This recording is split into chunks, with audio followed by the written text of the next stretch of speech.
Hello प्यारे बच्चों, सबसे पहले मैं आपको समझा देता हूँ। मैं इस वीडियो में आपको दो संकेंद्री वृत्तों का क्षेत्रफल निकालना सिखाने वाला हूँ। ओके बच्चों, तो यहाँ पे देखिए बच्चों, जब भी हम चैप्टर कोई भी पढ़ाते हैं, कोई भी टॉपिक आपको पढ़ाते हैं, तो सबसे पहले उसके बारे में अच्छे से डिटेल में आपको बता देते हैं। देन इसके बाद हम क्या करते हैं, क्वेश्चन को सोल्व करते हैं। आप कोई वीडियो मेरी उठा के देखोगे, आपको थियरी पढ़ाई ही पढ़ाई जाती है। थियरी पढ़ने से ये होता है कि ये जो क्वेश्चन है आपको अच्छे से समझ में आता है। ओके, अब हम बात कर रहे हैं दो संकेंद्री वृत्तों की। अब संकेंद्री वृत्त क्या होते हैं, इनकी परिभाषा क्या होती है, फार्मूला कौन सा लगाएंगे, इन सभी के बारे में जानना बहुत ही ज़रूरी है। तो यहाँ पे देखिए बच्चों, मैंने अच्छे तरीके से नोट डाउन करके रखा हुआ है। तो देखिए, संकेंद्री वृत्त इसी को बोलते हैं वलय या फिर वृत्ताकार पथ। वलय ही क्या है, संकेंद्री वृत्त के रूप में होता है। तो ध्यान दीजिए बच्चों, जो संकेंद्री वृत्त की परिभाषा होती है आप यहाँ पे देख सकते हैं, मैंने लिखा है यदि दो या दो से अधिक वृत्तों का एक ही केंद्र हो तो वे वृत्त संकेंद्री वृत्त कहलाते हैं। तो यहाँ पे इस फिगर से आप समझिए, मैंने यहाँ पे एक बड़ा वाला वृत्त लिया है जिसका केंद्र ए वाला है, ए पॉइंट है, और इसी में मैंने एक छोटा वाला वृत्त लिया है, उसका भी केंद्र क्या है, यही है, एक ही है केंद्र दोनों का, इसलिए ये दोनों क्या हैं, एक संकेंद्री वृत्त हैं। ओके, अब मैंने आपसे बोला इस परिभाषा में कि दो या दो से अधिक, तो इससे अधिक भी हो सकते हैं, इससे अधिक भी हो सकते हैं। देखिए, पहला वृत्त, दूसरा वृत्त, तीसरा वृत्त, लेकिन सभी का केंद्र क्या है, एक ही है। ये क्या है, आपके संकेंद्री वृत्त हैं। ओके बच्चों, चलिए देखिए, अब हम जो यहाँ पे आपको क्षेत्रफल निकालना सिखाने वाले हैं वह दो वृत्तों को लेकर सिखाने वाले हैं, जिसका मतलब होता है हम इसको बोल सकते हैं एक रिंग के आकार का। क्या, रिंग के आकार का, क्योंकि यहाँ पे आप देख सकते हैं कि आपका एक वृत्त यहाँ है और दूसरा वृत्त आपका क्या है, यहाँ पे है, तो एक क्या है, रिंग के आकार का है। चलिए अब ध्यान दीजिए बच्चों, यहाँ पे छोटे वाले वृत्त की जो त्रिज्या होगी यहाँ से यहाँ तक, इसको हम दिखाएंगे स्मॉल आर से, और जो बड़े वृत्त की त्रिज्या होगी वह क्या है, कैपिटल आर से हम इसको दिखाएंगे। तो मैंने यहाँ पे अच्छे से लिख करके आपके लिए रखा है। आर क्या है, बड़े वृत्त की त्रिज्या है, इसको बाह्य वृत्त की त्रिज्या भी बोलते हैं, तो हमेशा इसको कैपिटल आर से दिखाएंगे।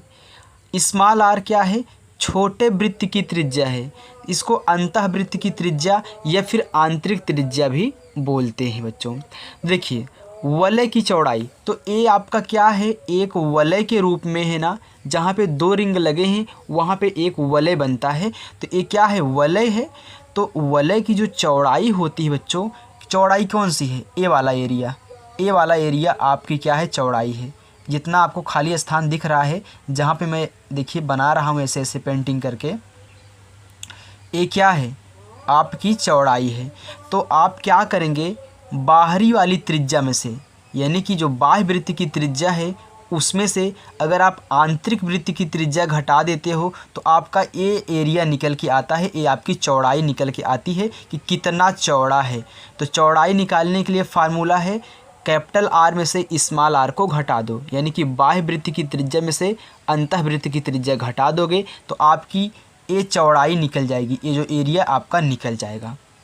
ओके बच्चों, बात समझ में आ गई। चलिए आगे देखिए, वलय का क्षेत्रफल। तो वलय का क्षेत्रफल, तो इसका क्षेत्रफल क्या होता है, अगर हम बात करें बड़े वाले वृत्त का, तो बड़े वाले वृत्त का यहाँ पे क्षेत्रफल क्या होता है, पाई आर स्क्वायर। मैंने कैपिटल आर क्यों लिया, क्योंकि मैं बड़े वृत्त का यहाँ पे क्षेत्रफल निकाल रहा हूँ। तो बड़े वृत्त का क्षेत्रफल हो जाएगा pi capital R square, minus करेंगे इस छोटे वाले वृत्त के क्षेत्रफल को, तो इसकी त्रिज्या स्मॉल आर है, तो पाई स्मॉल आर स्क्वायर हो गया। अब यहाँ पे आप देख सकते हैं दोनों में आपका पाई क्या है बच्चों, कॉमन है।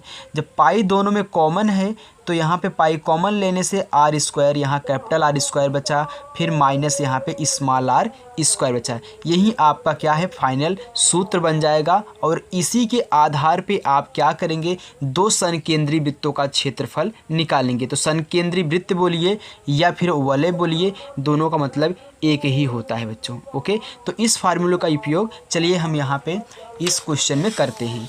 तो देखिए आप देख सकते हैं दिया है दो संकेंद्रीय वृत्तों की त्रिज्या क्रमशः 10 सेंटीमीटर और 8 सेंटीमीटर है।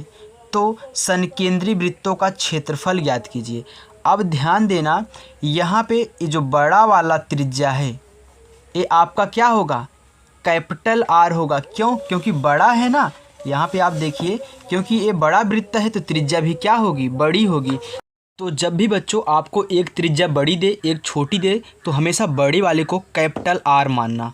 कैपिटल आर आपका कितना है, यहाँ पे 10 सेंटीमीटर है और छोटा वाला हमारा क्या है, स्मॉल आर है। तो स्मॉल आर आपका है 8 सेंटीमीटर।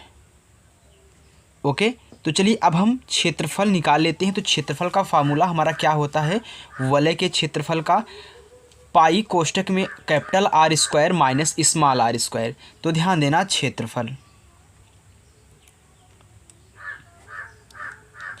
तो होता है पाई कोष्ठक में capital R square minus small R square. तो मैं आर को ऐसे भी लिखता हूँ ऐसे भी लिखता हूँ। तो ऐसे कभी कभी लिखा जाता है ऐसे, कभी कभी ऐसे। ओके, दोनों साइड से लिखता हूँ। देखिए तो ये आर ही है, तो पाई, फिर यहाँ पे देखिए आर जो आपका है यह कितना है, कैपिटल 10 है ना, तो 10 का वर्ग हो गया माइनस, अब ए वाला आर कितना है आपका 8 है, तो 8 हो गया, इसका भी वर्ग हो गया।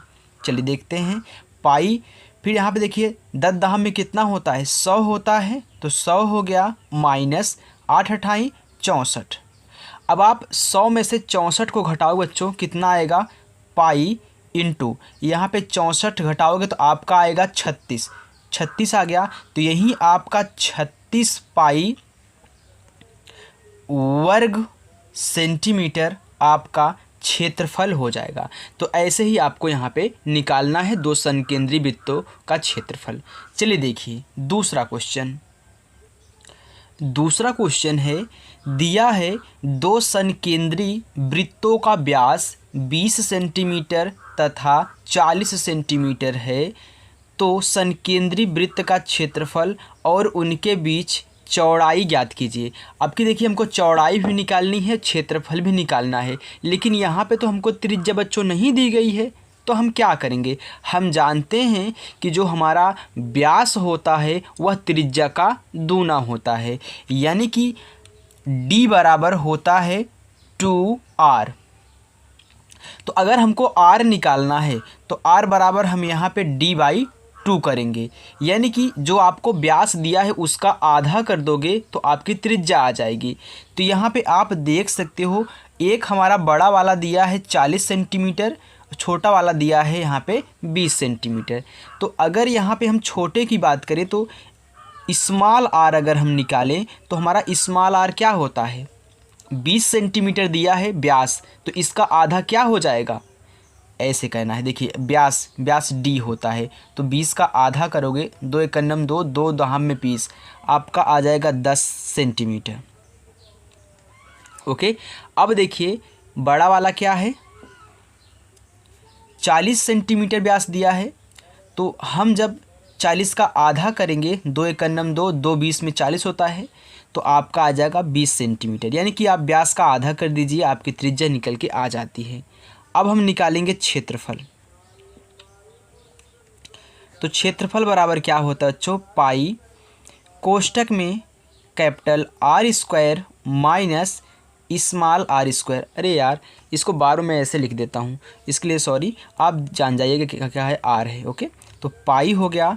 अब कैपिटल आर आपका कितना है, 20 है, तो 20 और उसका वर्ग कर दो, माइनस स्मॉल आर कितना है, 10 है, तो 10 और इसका वर्ग कर दो। चलिए देखिए पाई 20 का वर्ग करोगे तो 20 गुणे 20 होगा, तो 2 दूनी 4 और डबल 0 बढ़ा दो, यानी कि आपका आ गया 400। माइनस 10 दहम में कितना होता है 100 होता है, तो 100 हो गया। तो यहाँ पे आपका आंसर कितना आएगा, 400 में से 100 घटाओगे तो यहाँ पे पाई है, गुणे कितना बच्चों 300। तो आपका आंसर आ गया 300 पाई वर्ग सेंटीमीटर। यहाँ पे बच्चों मैं वर्ग क्यों लगा रहा हूँ, क्योंकि क्षेत्रफल हमेशा वर्ग में होता है, सेंटीमीटर है तो वर्ग सेंटीमीटर हो गया। तो मैं आशा करता हूँ कि बच्चों यहाँ पे आपको क्षेत्रफल निकालना आ चुका है अच्छे से।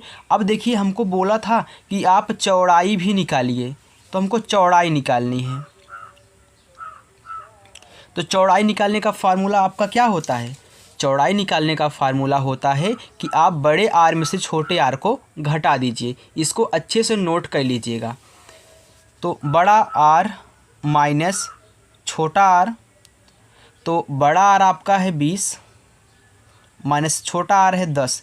तो आपकी चौड़ाई कितनी निकल के आ जाएगी, 20 में से 10 जाएगा तो 10 सेंटीमीटर। ये आपका आंसर हो गया। तो बच्चों मैं उम्मीद करता हूं कि आपको क्षेत्रफल और चौड़ाई भी निकालना आ चुका है। तो बच्चों यदि आपको हमारी ये वीडियो पसंद आई हो तो वीडियो को लाइक करें, और चैनल पर आप हमारे नए हों तो चैनल को सब्सक्राइब करें, क्योंकि बच्चों मैं इस चैनल पर आपके लिए बहुत अच्छी अच्छी चीज़ें पढ़ाता रहता हूं। ओके, तो बच्चों यदि हमारी वीडियो आपको पसंद आए तो लाइक और चैनल को सब्सक्राइब जरूर करना। Okay, thank you.